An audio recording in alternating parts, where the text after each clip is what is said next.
Hello students, आज आपका topic है करंट रेशो। करंट रेशो का कैलकुलेट करने का फॉर्मूला होता है आपका current assets upon current liabilities. मेरे पास ये डीके गोयल बुक है, इसमें से मैं आपको कुछ एग्जांपल करा रही हूँ करंट रेशो से रिलेटेड।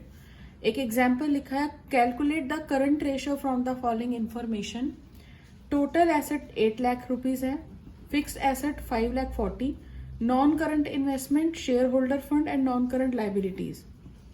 अगर आपके सामने एक ऐसा क्वेश्चन है, आपको करंट रेशो कैलकुलेट करना है और करंट रेशो के लिए आपको करंट एसेट्स और करंट लाइबिलिटीज चाहिए, तो इसमें कुछ भी नहीं है, ना करंट लाइबिलिटी है ना करंट एसेट्स है, लेकिन इतनी सारी आइटम्स गिवन है जिसकी हेल्प से आप ये क्वेश्चन कर सकते हो। मुझे तो ऐसे फॉर्मेट बनाकर क्वेश्चन करना ज्यादा अच्छा लगता है, इससे कभी भी क्वेश्चन गलत नहीं हो सकता और बहुत सारे क्वेश्चंस की आपको हेल्प हो जाएगी।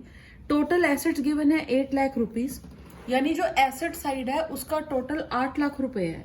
ये एसेट साइड है, इसका टोटल 8 लाख रुपए है। तो it is understood balance sheet की दोनों साइड इक्वल होती हैं, तो लाइबिलिटी साइड का टोटल भी 8 लाख ही होगा। ठीक है, उसके बाद कह रहा है total assets 8 lakh, fixed asset 5 lakh 40,000।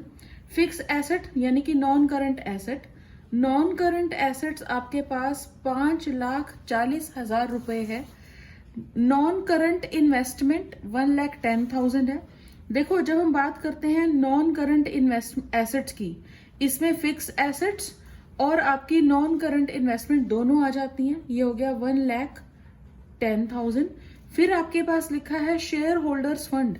Share holders fund ये है, शेयर होल्डर्स फंड टोटल यहाँ पर गिवन है 6 लाख रुपीज। और लास्ट आइटम है नॉन करंट लाइबिलिटी 80,000।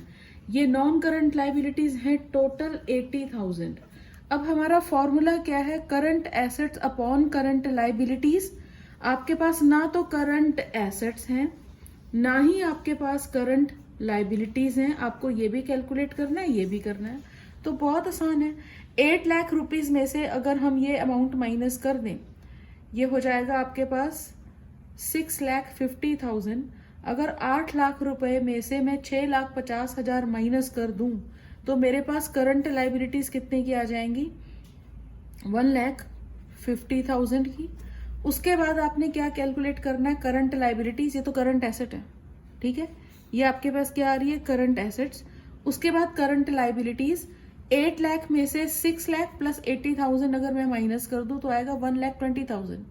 तो करंट लाइबिलिटीज आपके पास कितनी आ रही है, 1,20,000। अब सिर्फ फॉर्मूले में फिट करना है current assets upon current liabilities, तो जो भी आपका रेशो आएगा वो करंट रेशो हो जाएगा।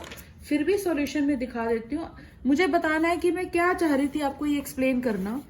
देखो, बुक में ये इस तरीके से लिखा हुआ है कि ऐसे, तो मुझे ऐसा लगता है कि इस तरीके से अगर आप करेंगे तो कहीं ना कहीं कंफ्यूजन पक्का आएगी। लेकिन अगर स्टूडेंट्स ये मेथड सीख जाते हैं तो जो भी मिसिंग आइटम होगी उसे कैलकुलेट करना बहुत आसान रहेगा। तो इस क्वेश्चन में करंट एसेट 1,50,000 और करंट लाइबिलिटी 1,20,000 आ रही है, तो रेशो आ रहा है 1.25:1। तो यानी एक आइडल रेशो से हल्का नीचे है, बट ठीक है, अच्छा है। एक और अच्छे क्वेश्चन हैं इस बुक में, बहुत अच्छे, तो मैं कुछ सिलेक्टेड क्वेश्चन ही आपको करवा सकती हूँ, सभी नहीं। एक और क्वेश्चन है बहुत ही अच्छा, सभी अच्छे हैं। Calculate current ratio from the following.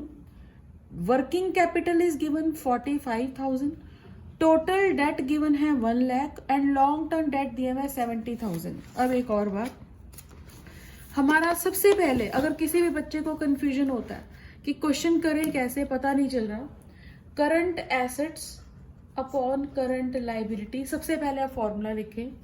इस क्वेश्चन में वर्किंग कैपिटल मेंशन है, वर्किंग कैपिटल का अमाउंट गिवन है आपके पास 45,000। वर्किंग कैपिटल का फॉर्मूला होता है current assets minus current liabilities. अब देखें कुछ मिल सकता है, देखें बिल्कुल मिल सकता है। टोटल डेट गिवन है, टोटल डेट का मतलब होता है long term debt plus current. तो अगर आप लोग टोटल डेट में से, टोटल डेट आपके हैं 1 लाख, टोटल का मतलब होता है लॉन्ग रन वाले plus short run, long term liability plus short term liability, तो ये लॉन्ग टर्म डेट बन जाता है। लॉन्ग टोटल डेट आपको टोटल बन जाता है, तो टोटल डेट इसके अंदर 1 लाख है। उसमें से लॉन्ग टर्म डेट 70,000 अगर आप माइनस कर दें तो शॉर्ट टर्म कितने आ जाएंगे 30,000। तो करंट लाइबिलिटी आपके पास आ रही है 30,000। तो क्या अब आप करंट एसेट्स नहीं कैलकुलेट कर सकते? बहुत आसान है। तो आप करंट एसेट्स इसके आप कैलकुलेट करने के लिए 30,000 इधर चला जाएगा, प्लस का हो जाएगा, तो 45 प्लस 30 हो जाएगा 75। Current assets is equal to 45,000 plus 30,000, ये आपके पास आ रहा है 75। अगेन फॉर्मूले में लगा दो, current assets 75,000 upon current liabilities, ये आपके पास आ रही थी 30,000। तो आंसर आ रहा है 2.5:1, यानी करंट एसेट 2.5 है और करंट लाइबिलिटी कितनी है 1 है। एक और क्वेश्चन है, बहुत इजी है ये भी, बस एक चीज बताने के लिए करवा रही हूँ क्वेश्चन। वर्किंग कैपिटल गिवन है 6 lakh rupees, trade payable given है 180 और अदर करंट लाइबिलिटी गिवन है 20,000। तो कुछ बच्चे कंफ्यूज हो जाते हैं कि ट्रेड पेएबल और करंट लाइबिलिटी का मतलब क्या होगा। टोटल करंट लाइबिलिटी आपको कंसीडर करनी है, तो trade payable plus other current liability add कर दोगे तो ये करंट लाइबिलिटीज हो जाती हैं। तो बाकी सब फॉर्मूला सेम रहेगा, वर्किंग कैपिटल और करंट लाइबिलिटी का जो डिफरेंस होगा वो आपकी करंट एसेट्स आ जाएंगी। अब कुछ अच्छे यूनिक क्वेश्चन होने चाहिए। एक ये क्वेश्चन है, from the following data calculate current ratio and liquid ratio. Current ratio and liquid ratio, अभी तक मैंने लिक्विड रेशो का फॉर्मूला नहीं बताया, अब मैं आपको बता रही हूं लिक्विड रेशो क्या होता है। ठीक है, एक है आपका लिक्विड रेशो। लिक्विड रेशो के कुछ और नाम भी हैं, मुझे बहुत अच्छा लगता है ये टॉपिक बताने में। आपने एसिड देखा होगा, एसिड तेजाब, एसिड होता है, लिक्विड होता है। अगर एसिड गिर जाए तो उसके जो रिजल्ट्स होते हैं वो एकदम से क्विक होते हैं। तो ये एक याद करने का तरीका है, liquid acid, liquid ratio, quick ratio या एसिड टेस्ट रेशो, ये तीनों एक ही बात है, ये तीनों एक ही बात है। तो इसका फॉर्मूला क्या है, लिक्विड रेशो को कैलकुलेट करने का फॉर्मूला है liquid assets upon current liabilities. अब बच्चे पूछेंगे लिक्विड एसेट्स क्या होती हैं। लिक्विड एसेट्स को कैलकुलेट करने का तरीका है current assets minus stock minus prepaid expenditure. इसका मतलब अगर हम लोग करंट एसेट्स में से स्टॉक और प्रीपेड एक्सपेंडिचर माइनस कर दें तो वो क्या बन जाती है, लिक्विड एसेट। ये क्या मतलब हुआ, कुछ बच्चों के माइंड में क्वेश्चन आएगा क्यों माइनस करते हैं। रट तो लिया सबने कि माइनस करना है, लेकिन क्यों करना है? क्योंकि स्टॉक एक ऐसी आइटम है जिसको आप 1 महीने के अंदर कैश में कन्वर्ट नहीं कर सकते हो। आपका क्लोजिंग स्टॉक जरूरी थोड़ा ना कि 1 महीने के अंदर बिक जाएगा। और प्रीपेड एक्सपेंडिचर तो वैसे भी कैश में कन्वर्ट नहीं हो सकते हैं, क्योंकि अगर सपोज आपने अपना फोन प्रीपेड कर दिया, 1 दिन के बाद कहते हो नहीं मुझे मेरे पैसे वापस कर दो, वो नहीं हो पाएगा। तो इसीलिए when you are going to calculate the liquid assets, formula क्या है लिक्विड एसेट्स को कैलकुलेट करने का, current assets minus stock minus prepaid expenditure. अगर किसी न्यूमेरिकल के अंदर प्रीपेड एक्सपेंडिचर नहीं दिया तो नहीं दिया, छोड़ दो। स्टॉक दिया तो खाली स्टॉक माइनस कर देना, तो जरूरी नहीं होता कि प्रीपेड एक्सपेंडिचर भी दिए हों। अब एक क्वेश्चन, इस क्वेश्चन के अंदर लिक्विड एसेट्स मेंशन की गई हैं 75,000, इन्वेंट्री इंक्लूडिंग लूज टूल्स। ये मैंने अपनी लास्ट वीडियो में भी बोला था कि जब आप करंट रेशो वाला स्पेशली टॉपिक करते हैं और तो उस सिचुएशन में आपको लूज टूल्स कंसिडर नहीं करना है, वेरी इंपॉर्टेंट। तो यहाँ इन्वेंट्रीज दे रखी है 35, लेकिन आप 35 में 20,000 के लूज टूल्स हैं वो हटा देना, तो आपकी इन्वेंट्री कितनी हो जाएगी 15,000 की। प्रीपेड एक्सपेंसेस गिवन है 10,000 और वर्किंग कैपिटल गिवन है 60,000। अब करना कैसे है क्वेश्चन, जो आइटम्स गिवन है वो लिखते जाओ। सबसे पहले ये कैलकुलेट करने के लिए बोल रहा है करंट रेशो। सबसे पहले आपने कैलकुलेट करना है इस क्वेश्चन के अंदर करंट रेशो। करंट रेशो का फॉर्मूला क्या होता है, current assets upon current liabilities. Current assets कैसे कैलकुलेट होंगी, करंट एसेट्स देखना, एक चीज सीखना अच्छे से। करंट एसेट्स तो सबको पता लग गई, स्टॉक, प्रीपेड एक्सपेंडिचर, सारी जो भी एक साल में कैश में कन्वर्ट कर सकते हैं। लिक्विड एसेट्स क्या होती हैं? करंट एसेट्स में से अगर आप स्टॉक और प्रीपेड एक्सपेंडिचर माइनस कर दें तो वो लिक्विड बनती हैं। इस क्वेश्चन में अगर मैं सबसे पहले बात करूं करंट एसेट की तो लिक्विड एसेट है। ऑफ कोर्स लिक्विड एसेट तो लेनी पड़ेगी क्योंकि लिक्विड एसेट करंट एसेट्स के बीच में होती हैं। तो लिक्विड एसेट्स हैं इसके अंदर 75,000 प्लस इन्वेंट्रीज टोटल दे रखी है 35, लेकिन उसमें 20,000 के लूज टूज हैं। तो आपको यहाँ इन्वेंट्रीज कितने की लेनी चाहिए? 15। क्यों? क्योंकि लूज टूज को हम करंट एसेट्स में कंसीडर नहीं करेंगे। प्रीपेड एक्सपेंडिचर भी आपकी करंट एसेट्स होती हैं। ये आ रहा है आपके पास 10,000। तो ये तो हो गई आपकी सारी करंट एसेट्स। लेकिन हमारा करंट रेशो का फॉर्मूला क्या है? करंट रेशो का फॉर्मूला है आपका current assets upon current liabilities. अब इस क्वेश्चन में मैंने करंट एसेट्स तो कैलकुलेट कर ली, 75 प्लस 15 प्लस 10 1 लाख आ रही है। What about current liabilities? वो भी आ जाएंगी। कैसे आ जाएंगी? क्योंकि इस क्वेश्चन में वर्किंग कैपिटल गिवन है 60,000। तो अगर आपके पास वर्किंग कैपिटल गिवन है 60,000, वर्किंग कैपिटल का फॉर्मूला क्या होता है? Current assets minus current liabilities. When working capital is given 60,000, current assets already given है आपके पास 1 लाख, तो you can find out current liabilities. तो करंट लाइबिलिटीज कितनी आ जाएंगी? 1 लाख माइनस 60, 40,000। तो आप इसे 40,000 से डिवाइड कर दें। एक और इम्पॉर्टेंट चीज, कुछ बच्चे क्या करते हैं, जैसे इसको कट कर रहे हैं, ये हो गया तो ये 5/2 लिखकर आ जाएंगे। नहीं, गलत। क्योंकि अब एमसीक्यू होंगे, एमसीक्यू ना भी हो तब भी आप 5/2 नहीं लिखें। क्यों नहीं लिखें?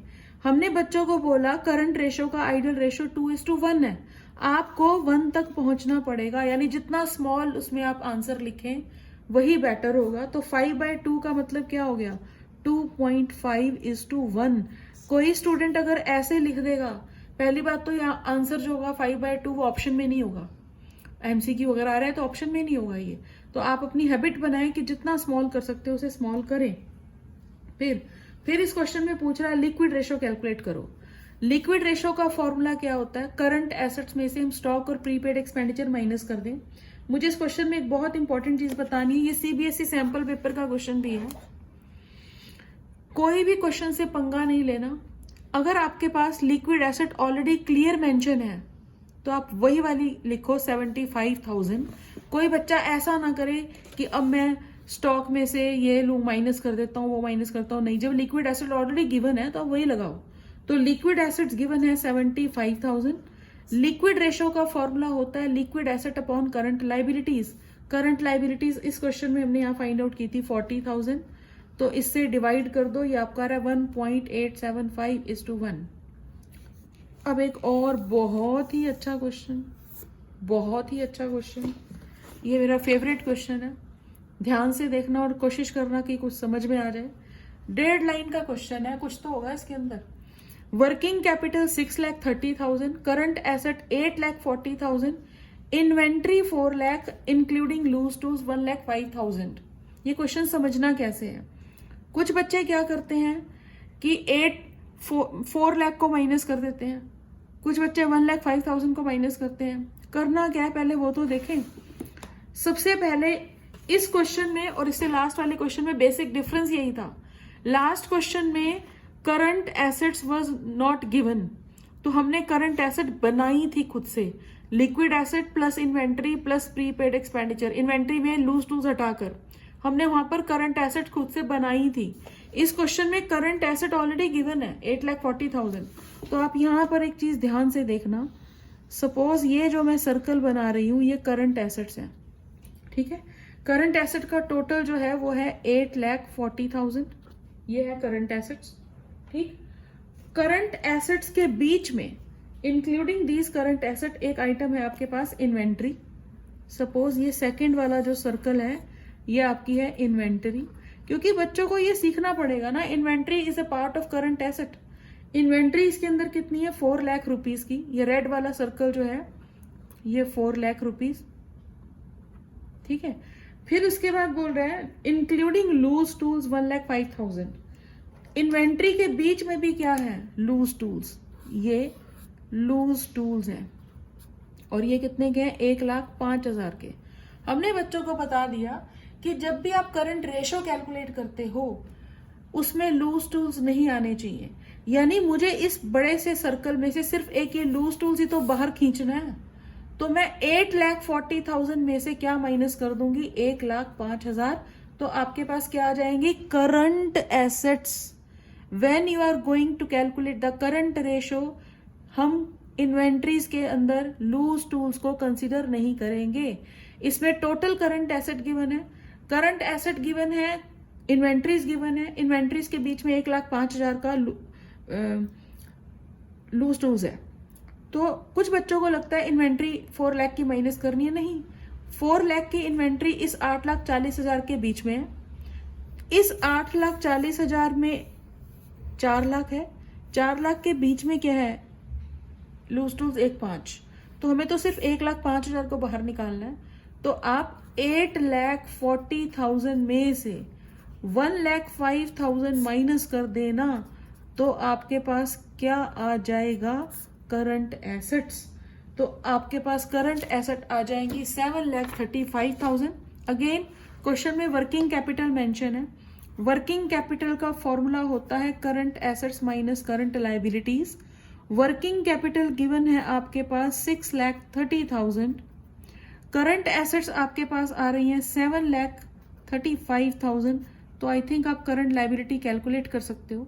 करंट लायबिलिटी जो भी यहाँ बैलेंसिंग फिगर आएगी 7,35,000 माइनस 6,30,000, 1,05,000 आ रहा है, तो करंट एसेट्स आएंगी 7,35,000 अपॉन करंट लायबिलिटी 1,05,000, तो ये आंसर आएगा 7:1। ये एक बहुत अच्छा क्वेश्चन है। उसके बाद एक और अच्छा क्वेश्चन, ऐसे 3 क्वेश्चंस हैं, एक करवा देती हूँ, सभी हो जाएंगे। Current liability of a company 3,50,000, its current ratio 3:1, acid test ratio 1.75:1, calculate the value of current asset, liquid asset and inventories. अभी क्वेश्चन करने कैसे चाहिए, बिल्कुल इजी वे में पढ़ें, बिल्कुल ऐसे क्वेश्चन करो कि जो कह रहा है बस वो करो, जो कह रहा है बस वो कर दो, आप परेशानी नहीं लो, जो कह रहा है बस वो करो। क्वेश्चन में करंट रेशो गिवन है आपके पास 3:1, 3:1। इस पेज पर नहीं करते हैं, इधर करते हैं। रेशो गिवन है करंट रेशो 3:1, जो जो हिंट पड़ा है पहले वो लिख लो। करंट रेशो है आपके पास 3:1, इसका मतलब क्या होता है, इसका मतलब करंट एसेट्स 3 है और करंट लायबिलिटी 1 है, ठीक है, और करंट लायबिलिटी अमाउंट में भी गिवन है 7,50,000।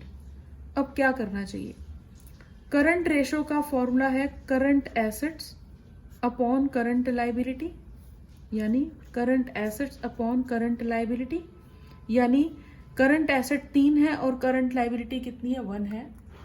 इस क्वेश्चन में हमें 3,50,000 की करंट लायबिलिटीज भी गिवन है, ये देखिए 3,50,000 अमाउंट में 3,50,000 करंट लायबिलिटी गिवन है, तो हम दूर नहीं जाते, हम करंट लायबिलिटी की जगह 3,50,000 लगा सकते हैं। करंट एसेट्स पता नहीं, करंट लायबिलिटी का अमाउंट गिवन है 3,50,000, करंट एसेट सिंबल में गिवन है 3, करंट लायबिलिटी 1, तो अगर हम इन्हें क्रॉस मल्टीप्लाई कर दें तो करंट एसेट्स आपके पास आ जाएंगी 3,50,000 इंटू 3, ये आ रही है 10,50,000। एक बात खत्म। उसके बाद बोल रहा है, क्वेश्चन में पूछ रहा था करंट एसेट कैलकुलेट कर दो, कर दी हमने, फिर कह रहा है लिक्विड एसेट कैलकुलेट करो और इसमें कैलकुलेट करो इन्वेंट्रीज। इस क्वेश्चन में एसिड टेस्ट रेशो यानी कि लिक्विड रेशो गिवन है 1.75:1, तो लिक्विड एसेट्स का फॉर्मूला क्या होता है, लिक्विड एसेट्स, लिक्विड रेशो का फॉर्मूला क्या होता है, liquid asset upon current liability, यानी 1.75 लिक्विड एसेट है और करंट लायबिलिटी कितनी है, 1। अब देखो ये तो हो गई सिंबल में बात, क्या करंट लायबिलिटी या कुछ भी कोई भी आइटम हमें अमाउंट में गिवन है, ऑफ कोर्स गिवन है। हमने जब यही इसी एक ही क्वेश्चन का ही सेकंड पार्ट है। तो ऊपर वाले क्वेश्चन में करंट लाइबिलिटी 3,50,000 गिवन थी। तो अब हम क्या करने वाले हैं, करंट लाइबिलिटी की जगह अमाउंट लगा सकते हैं।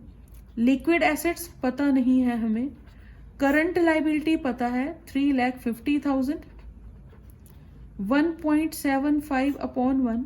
तो अगर मैं इन दोनों को मल्टीप्लाई कर दूं तो मेरे पास लिक्विड एसेट आ सकती है। तो लिक्विड एसेट्स कैसे आएंगी, liquid asset is equal to 3,50,000 into 1.75, ये आ रहा है आपके पास 6,12,500। ये आपके पास आ जाएगा 6,12,500। अब आपने क्या कैलकुलेट करना था इस क्वेश्चन के अंदर, एक तो कैलकुलेट करनी थी लिक्विड एसेट्स, वो हमने पता लगा ली। फिर कह रहा है इन्वेंट्रीज, कोई दिक्कत नहीं है। Current assets is equal to liquid assets minus, कुछ गड़बड़ हो रही है, liquid assets is equal to current assets, ये नहीं, गलत, current assets minus stock minus prepaid expenditure, ये लिक्विड एसेट का फॉर्मूला होता है। इस क्वेश्चन में हमने लिक्विड एसेट कैलकुलेट कर ली 6,12,500, करंट एसेट आपके पास थी 10,50,000, 10,50,000, प्रीपेड एक्सपेंडिचर नहीं है तो हटा दो। तो बची हुई आइटम आप इन्वेंट्री या स्टॉक कैलकुलेट कर सकते हो। तो इस क्वेश्चन के अंदर 10,50,000 में से अगर आप 6,12,000 माइनस कर दोगे तो आपके पास इन्वेंट्री आ जाएगी 4,37,500। तो ये था आपका सारा करंट रेशो और liquid ratio. Do more practice. कुछ भी डाउट हो या कुछ और आपके मन में कुछ हो तो कमेंट बॉक्स में आप लिख सकते हो। Most welcome. Thank you so much.